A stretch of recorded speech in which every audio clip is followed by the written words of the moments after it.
Mereka berkata itu karena mereka sendiri pun tidak punya pandangan yang sehat terhadap diri mereka sendiri. Jadi jangan sampai kehidupan kita ditentukan sama disfungsi orang lain. The problem with insecurity itu kayak mengisi baskom yang bawahnya itu bolong. Dan masalahnya, even kalau kansernya sembuh, the insecurity will still be there.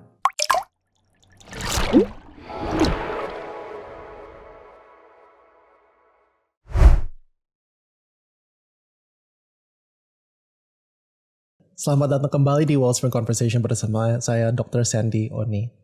Pada hari ini kita ada telepon yang dari Bekasi yang bernama Scarlett. Halo Scarlett, ada di sana?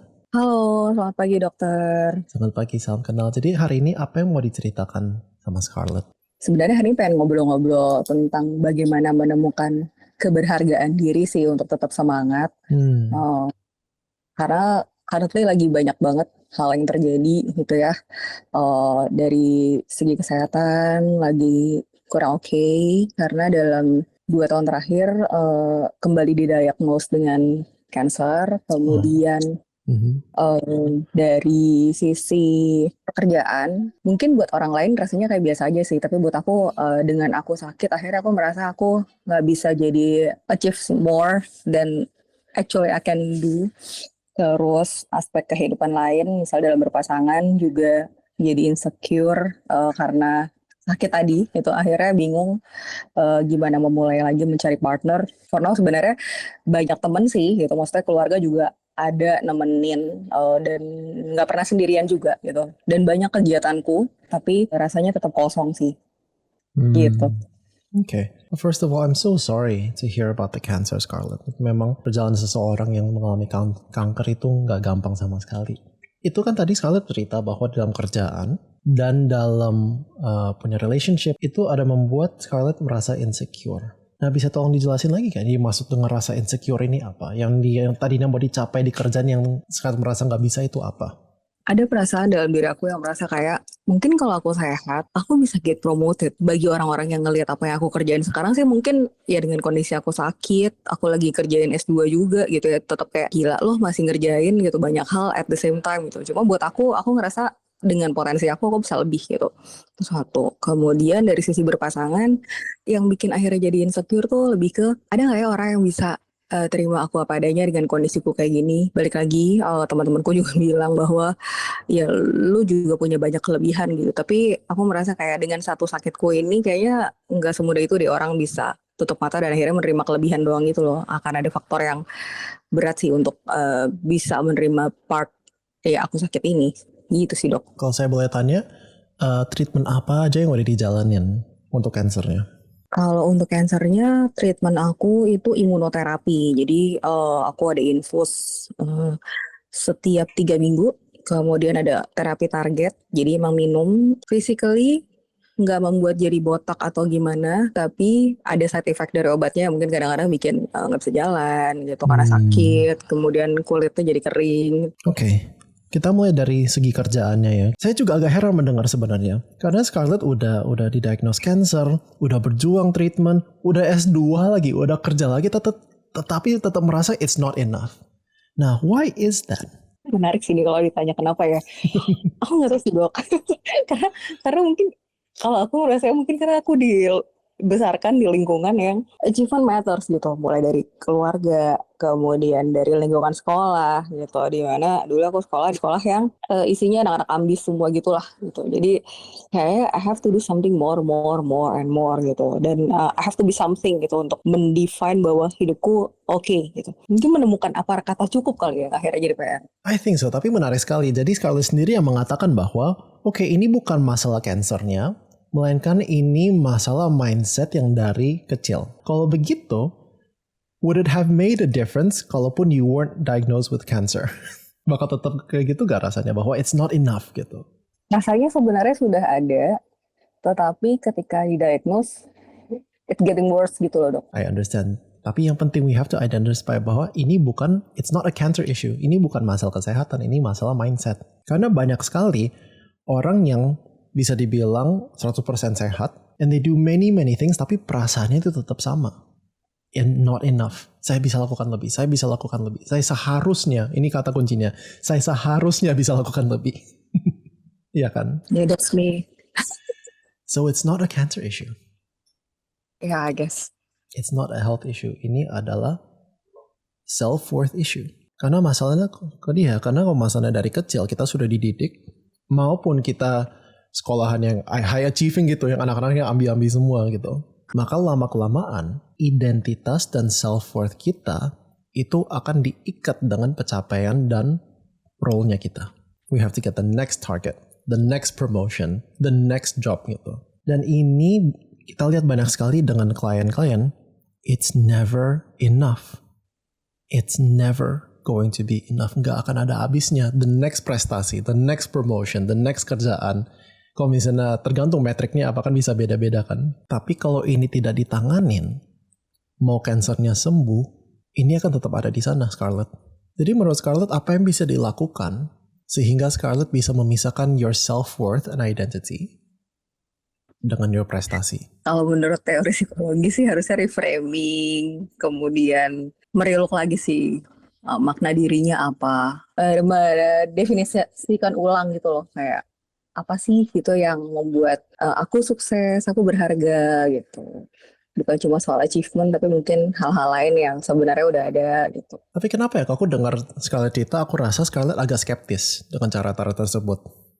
Kenapa? Mungkin bingung gimana mulainya ya dok? Untuk ini, pertama-tama kita harus identifikasikan apa yang menjadi akar dari pandangan tersebut. Karena kan kita sebagai anak sebenarnya ada unsur genetik, tapi kita itu seperti kertas yang kosong. Kita pelajari hal baru, kita pelajari mindset, kita pelajari bagaimana bekerja di dunia saat kita masih kecil.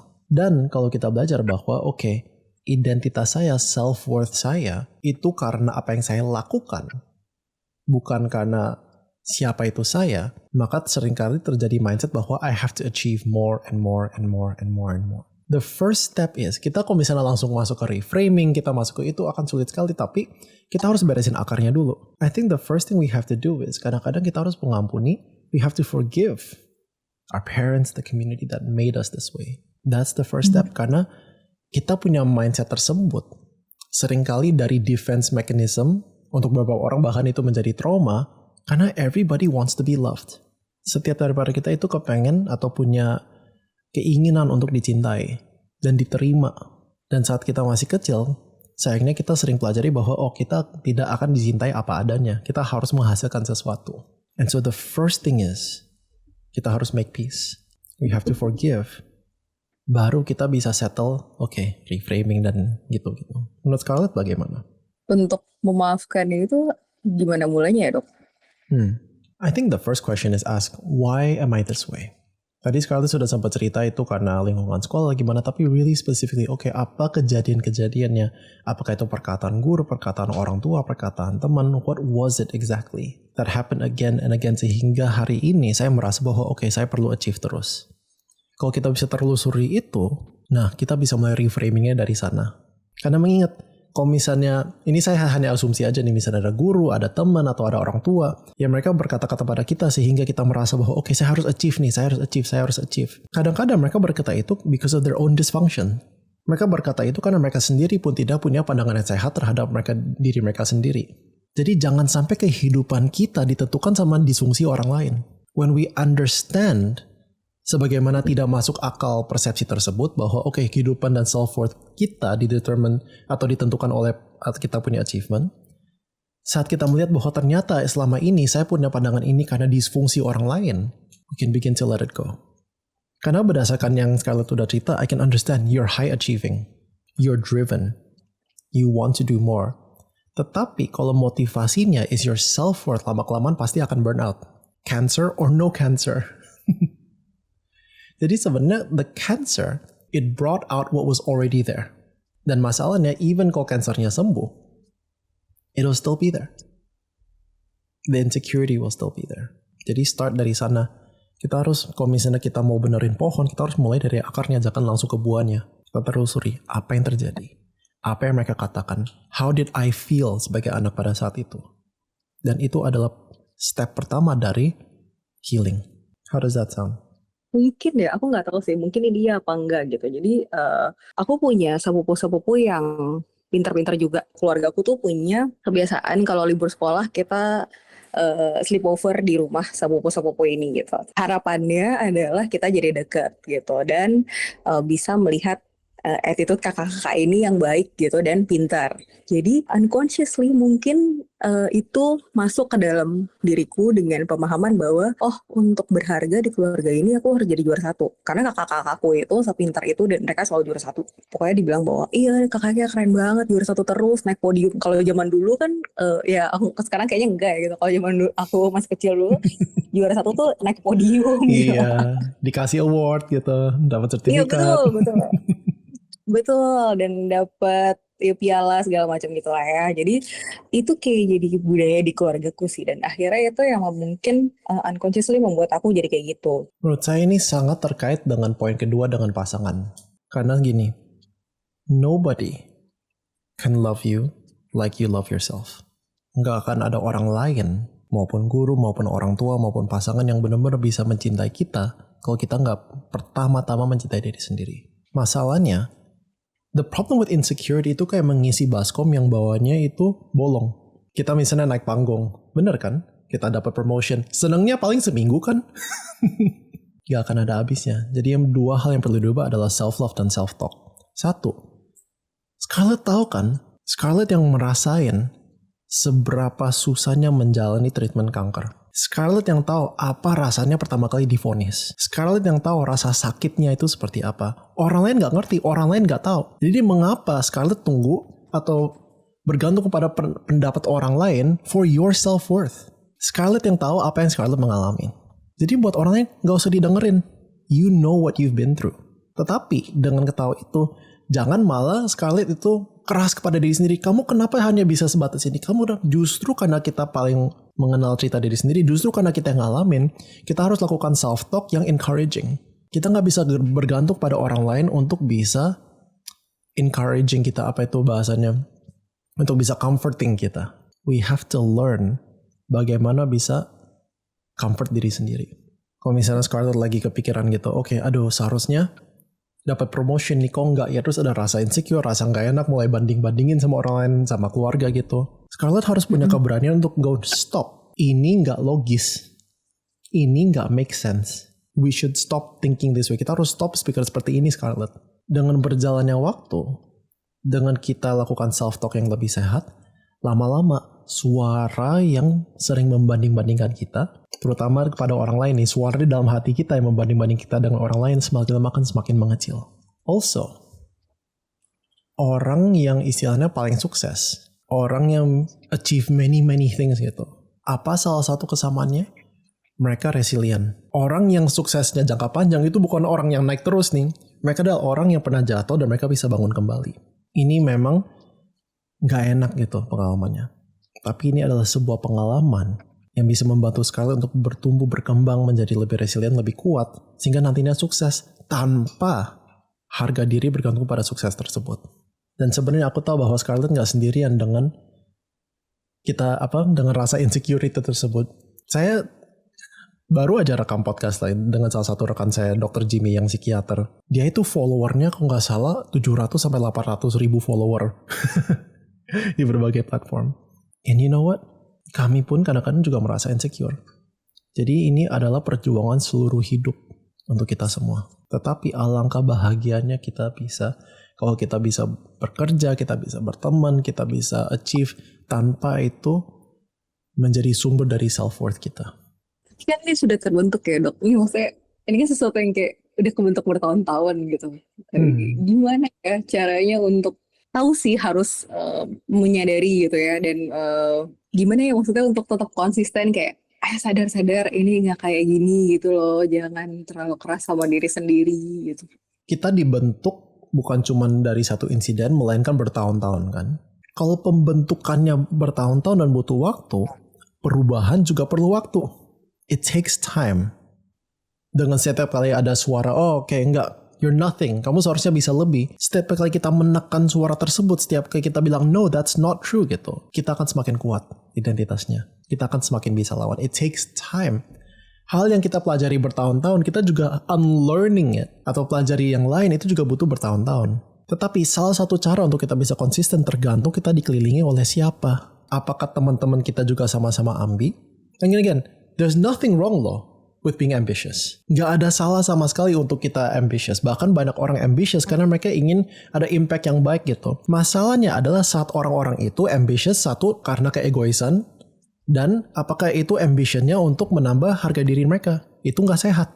Jadi the question is, who are your friends? Kalau teman-temannya Scarlett adalah orang yang ambi, tetapi tujuan ambisi itu untuk supaya mereka bisa ada self-worth, you will be the same. Surround yourself, carilah teman-teman yang ambi, bekerja keras, tetapi mereka ada purpose. Dan purpose tersebut bukan untuk menambahkan harga diri mereka. It depends on your friends. Interesting.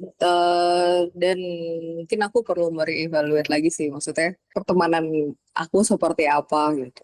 Bukan jadi nggak mau temenan sih, tapi lebih merelook lagi ketika kita berdiskus mana yang akhirnya harus diabsorb, mana yang ya udah dengar aja gitu.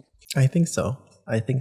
Jadi kalau misalnya saya boleh simpulkan, tadinya Scarlett merasa bahwa ini gara-gara kanker ini dan treatmentnya, satu, kerjaan seharusnya lebih bisa baik, dan kedua, itu juga mengganggu your love life, mencari pasangan. The cancer only exposed what was already there. Kanker tersebut itu membuka isu atau disfungsi yang memang pada dasarnya udah ada.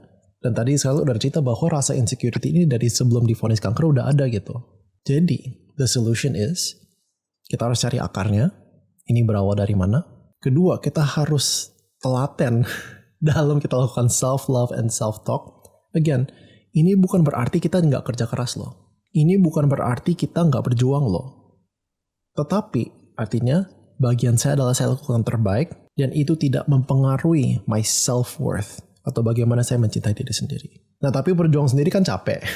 Jadi of course kita perlu cari pertemanan, bukan teman-teman semua kita buang gitu, no, tapi itu harus cari pertemanan yang punya satu hati. Kita harus cari pertemanan yang satu visi gitu, dimana kita berjuang sama-sama. Keep fighting, and for the cancer, for yourself gitu. Dan kita juga dari sini kita terus doakan, and we're supporting you, we're cheering on you, Scarlett.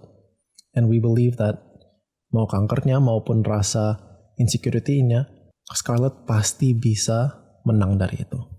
Thank you very much and take care. Hopefully we'll get to talk to you next time, dan semoga next time Scarlett menelpon kita bisa mendengar kabar baik bahwa kankernya udah you're free of cancer gitu. Hopefully. Thank you very much, Dok. Thank you. Terima kasih semuanya sudah menonton episode hari ini. Yang kita dengar dari Scarlett itu adalah masalah yang dihadapin banyak orang. Karena kita tumbuh dalam satu lingkungan, satu society, bahkan satu negara gitu. Mereka merasa bahwa mereka dikasihi, mereka dicintai kalau mereka bisa mendapat hasil yang bagus. Dan ini sebenarnya nggak jarang, banyak sekali yang mengalami ini. Saya pun saat kecil juga mengalami dalam kadarnya. Tapi saat kita menjadi dewasa, kita mengejar prestasi, kita mencari prestasi. Bukan so we can be the best version, bukan untuk supaya kita bisa memenuhi potensi kita, melainkan karena kita merasa bahwa kita nggak cukup. Dan masalahnya itu seperti mengisi baskom yang ada bolong yang nggak akan pernah terisi. Jadi ada saatnya di mana kita perlu step back, kita perlu evaluasi, kenapa sih saya ambi? Kenapa sih saya kejar ini semua? Kita stop, kita harus belajar untuk mencintai diri sendiri apa adanya. Dan kalau kita terus mau ambi, kita mau terus kejar, nggak apa-apa. Tapi jangan sampai itu membuat kita merasa bahwa, saya nggak berguna, saya nggak ada value-nya. Thank you so much sudah mendengarkan Wellspring Conversation pada hari ini. I'll see you next time. Bye-bye.